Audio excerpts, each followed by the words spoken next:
তিনি ছুটে গেছেন চিকিৎসা সেবা ও মানবিক সহায়তা নিয়ে। নদী ঘেরা এই জনপদের মানুষের জীবন বছরের পর বছর ধরে যে সমস্যাগুলো জমে উঠেছে, নদীর উপর প্রয়োজনীয় ব্রিজের অভাব, কর্মসংস্থানের সংকট, আধুনিক শিক্ষা ও মানসম্মত স্বাস্থ্যসেবার সীমাবদ্ধতা, এসবের বাস্তব সমাধান এখন সময়ের দাবি। তারা চায় পরিকল্পিত উন্নয়ন করতে আমরা সম্ভাবনার পূর্ণতায় নিয়ে যেতে পারি।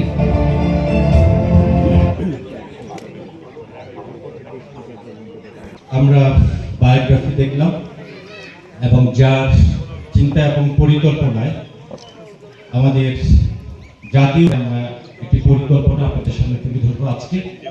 ইতিমধ্যে আপনাদের কাছে আমাদের ইশতেহারের একটি কপি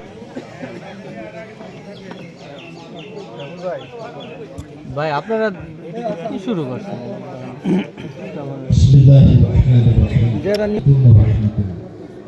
আমি ডক্টর মাহমুদ হোসেন বকর আসন্ন জাতীয় সংসদ নির্বাচনে নড়িয়া সফিপুর নিয়ে গঠিত শরীয়তপুর 2 সংসদীয় আসনে 11 দলীয় জোটের মনোনীত প্রার্থী হিসেবে আপনাদের সামনে দাঁড়িয়েছি।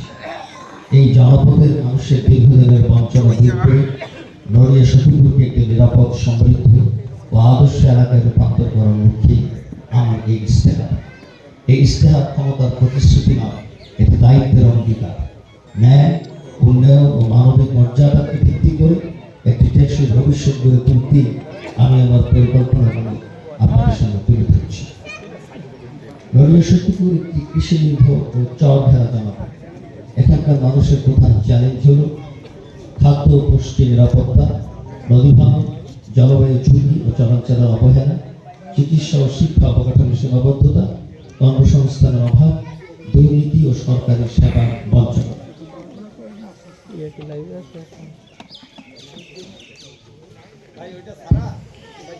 গ্রামীণ ও নদী কেন্দ্রিক জনপদ, যেখানে প্রায় 10 লক্ষাধিক মানুষ বসবাস করে। নদী ভাঙন, মৌসুমী বন্যা, চলাচলের প্রতিকূল পরিবেশ সেখানকার জীবনযাত্রা ও অর্থনীতিকে প্রতিনিয়ত ঝুঁকির মধ্যে রাখছে। এলাকার মানুষের আয়ের প্রায় 62% হল কৃষি ও মৎস্য খাত, যা জলবায়ু পরিবর্তনের কারণে বারবার ক্ষতিগ্রস্ত হচ্ছে। জাতীয় পর্যায়ে দারিদ্র্য কমলেও নড়িয়া ও সফিপুরের দারিদ্র্যের হার এখনো জাতীয় গড়ের নিচে। আমাদের এখানে দারিদ্র্যের হার হলো 18.6%। বিশেষ করে নদী ভাঙন ও বন্যার পর মৌসুমী দারিদ্র্য তীব্র আকার ধারণ করে বারবার বাস্তুচ্যুত হওয়ার ফলে শিক্ষা, স্বাস্থ্য ও সামাজিক সুরক্ষা সেবায় মানুষের প্রবেশাধিকার সংকুচিত হচ্ছে। খাদ্য নিরাপত্তার চিত্র উদ্বেগজনক। ঘরে প্রায় 35 থেকে 38% মানুষ খাদ্য অনিরাপত্তায় ভুগছে, যা জাতীয় গড় 30%-এর চেয়ে বেশি। মানব সম্পদ উন্নয়ন সূচকেও এই এলাকার জনগণ পিছিয়ে। এখানকার সাক্ষরতার হার মাত্র 60.5%। দারিদ্র্য, নিরাপদ যাতায়াতের অভাব ও নিরাপত্তা ঝুঁকি এর প্রধান কারণ। স্বাস্থ্য অবকাঠামো থাকলেও জনবল সংকট ও দুর্গম চরাঞ্চলে প্রবেশাধিকারের সীমাবদ্ধতা কার্যকর সেবা নিশ্চিত করছে না। অপুষ্টি, ডায়রিয়া, ডেঙ্গু সহ রোগের অসম প্রাপ্যতা এবং আর্সেনিক দূষণের ঝুঁকিও বিদ্যমান। দুর্বল গ্রামীণ সড়ক, অনিরাপদ নৌ পরিবহন ও সীমিত ডিজিটাল সংযোগ শিক্ষা, বাজার ও সরকারি সেবায় প্রবেশে বাধা সৃষ্টি করছে। একই সঙ্গে নারীদের অর্থনীতিতে অংশগ্রহণ ও সুযোগ এখানে সীমিত। এই প্রেক্ষাপটে দুর্যোগ সহনশীল অবকাঠামো, জলবায়ু সহনশীল কৃষি, সামাজিক সুরক্ষা এবং সমন্বিত স্বাস্থ্য পুষ্টি সেবা জোরদার করা জরুরি, যা এসডিজি অর্জন ও বাস্তবায়নের জন্য অপরিহার্য। এখন আমি আপনাদের সামনে আমাদের অগ্রাধিকারপ্রাপ্ত খাতগুলো নিয়ে আলোচনা করছি। আপনাদের সবার সামনে আমাদের লিখিত ডকুমেন্টস চলে গেছে। আমি জিসটুকু আপনাদের সামনে প্লেস করব। আমাদের 1 নম্বর কথা হলো সুশাসন, আইন শৃঙ্খলা এবং জনসেবা নিশ্চিত করা, দুর্নীতিমুক্ত প্রশাসন ও নিরাপদ সমাজ গঠন করা। নড়িয়া ও সফিপুরের টেকসই উন্নয়ন ও ন্যায় বিচারের পূর্ব শর্ত হলো শক্তিশালী সুশাসন, কার্যকর আইন শৃঙ্খলা ব্যবস্থা। বর্তমানে ইউনিয়ন পরিষদ ও পুলিশ প্রশাসন থাকলেও জনবল, সম্পদ এবং দুর্গম ভৌগোলিক বাস্তবতার কারণে বিশেষ করে চলাচলের জনসেবা বা ন্যায় বিচার অনেক সময় মতো পৌঁছায় না। এর ফলে মানুষের মধ্যে আস্থার ঘাটতি তৈরি হচ্ছে এবং ভূমি বিরোধ, সামাজিক বিরোধ ও দুর্যোগ মোকাবেলায় জটিলতা বাড়ছে। আপনাদের প্রতিনিধি হিসাবে আমার অধিকার আমি সুশাসনকে মানুষের দরবারে পৌঁছে দেব। স্থানীয় সরকারি প্রতিষ্ঠানগুলোকে শক্তিশালী করে আইন শৃঙ্খলা উন্নত এবং জনবান্ধব ও দুর্নীতিমুক্ত সেবা নিশ্চিত করা আমার লক্ষ্য। অগ্রাধিকারে আমার প্রতিষ্ঠিত হলো সখীপুরে উপজেলা প্রতিষ্ঠা ইনশাআল্লাহ। ইউনিয়ন পরিষদগুলোকে শক্তিশালী করো, কমিউনিটি পুলিশের সম্প্রসারণ করো এবং জনপ্রশাসনের সাথে জনগণের সেতু বন্ধন তৈরি করো। আমার 2 নম্বর খাত হলো নিরাপত্তা তৈরি করো। জলবায়ু সহনশীল কৃষি, মৎস্য খাত এবং খাদ্য আয় নিশ্চিত করো। এটা হবে আমার চাপ। দলীয় সূচকের অর্থনীতির মূল ভিত্তি হলো কৃষি, মৎস্য এবং প্রাণী সম্পদ। উর্বর পরিমাটি ও পদ্মামেঘনার জলরাশি বড় সম্পদ হলেও বন্যা, নদী ভাঙন, জলবায়ু পরিবর্তন, উৎপাদন খরচ বৃদ্ধি, উন্নত প্রযুক্তির অভাব এবং ন্যায্য মূল্য না পাওয়ার কারণে কৃষক ও মৎস্যজীবীরা আজ সংকটে আছে। এই বাস্তবতা পরিবর্তন করা জরুরি। নদীয় সখীপুর যেন আর পিছিয়ে না থাকে।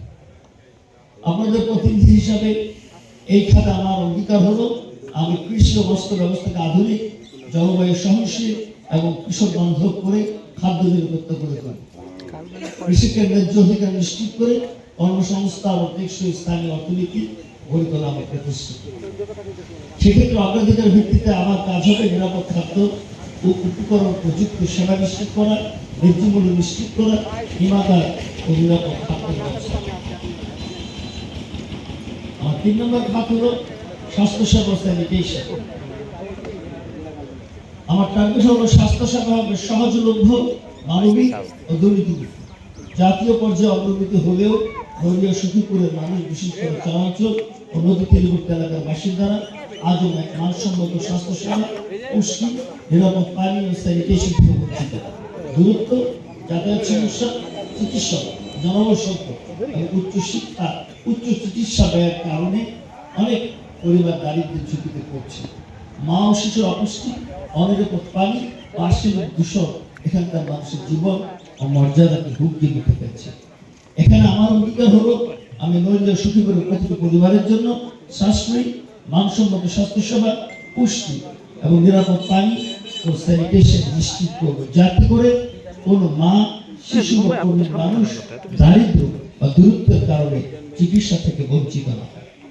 আমার অগ্রাধিকার হলো সবার জন্য প্রাথমিক স্বাস্থ্যসেবা নিশ্চিত করা, হাসপাতাল উন্নয়ন করা, 50 বেডের নদী হাসপাতালকে 100 বেডে উন্নত করা, দুর্নীতিমুক্ত স্বাস্থ্য খাতে জরুরি সেবা নিশ্চিত করা, স্কুল হেলথ প্রোগ্রাম এবং মাদ্রাসা হেলথ প্রোগ্রাম চালু করা, নিরাপদ মাতৃত্ব নিশ্চিত করা, নিরাপদ পানি ও স্যানিটেশন নিশ্চিত করা। শিক্ষা খাতের জন্য আমার চ্যালেঞ্জ হলো দক্ষতা ও আগামী প্রস্তুতি হিসাবে শিক্ষা খাতকে গড়ে তুলতে হবে। শিক্ষা হবে কর্মসংস্থান, নৈতিকতা এবং দক্ষতার ভিত্তি। জনসংখ্যাকে আমরা সম্পদে রূপান্তর করবো ইনশাআল্লাহ। শিক্ষায় নৈতিক নেতৃত্ব, সম্মানজনক কর্মসংস্থান ও সমৃদ্ধ ভবিষ্যতের ভিত্তি। কিন্তু নদীয়া সখীপুরে সাক্ষরতার হার জেলার গড়ের চেয়ে কম। বিশেষ করে চরাঞ্চল ও দুর্গম এলাকায় মানসম্মত শিক্ষার অভাব, ঝরে পড়া এবং কারিগরি দক্ষতার সংকট আমাদের তরুণ প্রজন্মকে পিছিয়ে দিচ্ছে। দারিদ্র, যাতায়াত সমস্যা, নিরাপত্তাজনিত কারণে মাধ্যমিক স্তরের মেয়েদের পড়াশোনা ব্যাহত হচ্ছে। আমার অঙ্গীকারের ক্ষেত্রে আমি নদীয়া সখীপুরের প্রতিটি শিশুকে মানসম্মত নৈতিক শিক্ষা এবং যুগোপযোগী দক্ষতা দেওয়ার মাধ্যমে তরুণদের প্রকৃত সম্পদে রূপান্তর করব, সে গ্রামেই থাকুক বা যে প্রান্তেই থাকুক না কেন। এখানে আমার অগ্রাধিকার হলো শিক্ষক ও পাঠদানের মান নিশ্চিত করা, উচ্চশিক্ষার সহায়তা করা, কারিগরি ও ডিজিটাল শিক্ষার ব্যবস্থা করা, ছড়িয়ে দেওয়া এবং নৈতিক শিক্ষার ব্যবস্থা করা। সামাজিক নিরাপত্তা নিশ্চয়ই এটা আমার 5ম ধাপ।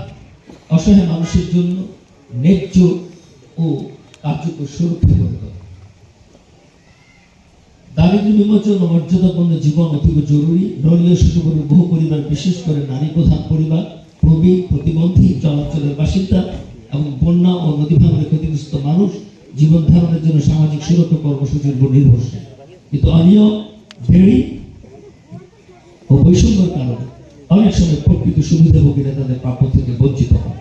এক্ষেত্রে আমার অঙ্গীকার হলো আমি সামাজিক নিরাপত্তা ব্যবস্থাকে ন্যায়সঙ্গত, স্বচ্ছ, কার্যকর করব, যাতে প্রতিটি যোগ্য পরিবার সময় মতো এবং সম্মানের সঙ্গে তাদের প্রাপ্য সহায়তা পায়।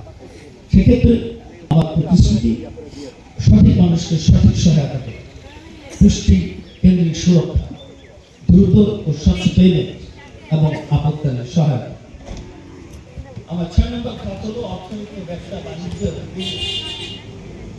আমার কাজ হবে স্থানীয় উৎপাদন, স্থানীয় কর্মসংস্থান, এই নীতিকেই আমাদের অর্থনীতির ভিত্তি হিসেবে গড়ে তোলা। নড়িয়া ও সখীপুরের অর্থনীতি মূলত কৃষি, মৎস্য, ক্ষুদ্র ব্যবসায়ী ও প্রবাসী আয়ের উপর নির্ভরশীল। কিন্তু পুঁজি সংকট, উচ্চ সুদের ঋণ, দুর্বল বাজার সংযোগ, অবকাঠামোর ঘাটতি ও অনিশ্চয়তার কারণে স্থানীয় উদ্যোক্তা ব্যবসায়ীরা কাঙ্ক্ষিতভাবে এগোতে পারছে না। এই বাস্তবতা বদলাতে স্থানীয় অর্থনীতিকে বিনিয়োগ বান্ধব ও কর্মসংস্থানমুখী করা জরুরি। এখানে আমার অঙ্গীকার হলো, আমি নড়িয়া সখীপুরের স্থানীয় উদ্যোক্তা, ক্ষুদ্র ও মাঝারি ব্যবসা এবং বিনিয়োগ